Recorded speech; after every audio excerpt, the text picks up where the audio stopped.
হেতু যাই হোক, মহাপুরুষগণ বিপদকালে অশুভ শক্তি নাশের উদ্দেশ্যে আদ্যা শক্তির আরাধনা করেছেন। রামায়ণে রামচন্দ্র শরৎকালে অশুভ শক্তির নাশ করার জন্য দেবীর আরাধনা করেছিলেন।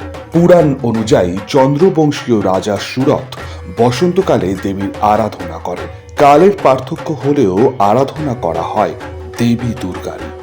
শারদীয়া দুর্গাপুজোর কাছে বাসন্তী পুজোর জৌলুস হারালেও শিল্পাঞ্চল দুর্গাপুর মাতোয়ারা বাসন্তী পুজোর আনন্দে। দুর্গাপুরের পরিচয় ক্লাবের পুজো এবার ১৬তম বর্ষে পদার্পণ করল। আলোর মালায় সেজেছে শহরের রাস্তা। ঢাকের বাদ দিতে মহাষষ্ঠীর সন্ধ্যায় পুজোর সূচনা। উপস্থিত ছিলেন ৪২ নম্বর ওয়ার্ডের প্রাক্তন পৌরমাতা প্রিয়াঙ্কি পাঁজা, বিশিষ্ট সমাজসেবী রিন্টু পাঁজা সহ শহরের বিশিষ্ট জনেরা। আমাদের এটা বাসন্তী পুজো হচ্ছে, আমাদের এবছর নিয়ে ১৬ বছর পা দিল। ১৬ বছর।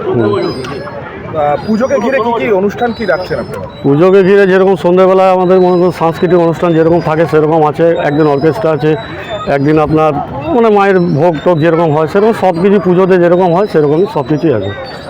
অনুষ্ঠান তো সব রকমই রয়েছে, সামাজিক অনুষ্ঠানও আছে, ইয়েও আছে, সবই আছে। দেবীর হাতিতেই আগমন, আবার হাতিতেই গমন। অনেকেই বলছেন এ নাকি এক বিরল যোগ। ৪ দিন ধরে চলবে মায়ের আরাধনা, সাথে প্রতিদিন সন্ধ্যায় থাকছে বিভিন্ন সাংস্কৃতিক অনুষ্ঠান। এলাকার ৮ থেকে ৮০ সকলেই পুজোর আনন্দে মাতোয়ারা। উৎসবের আবহে গা ভাসিয়েছেন শহরের মানুষ। Bureau report, 99 news Bangla.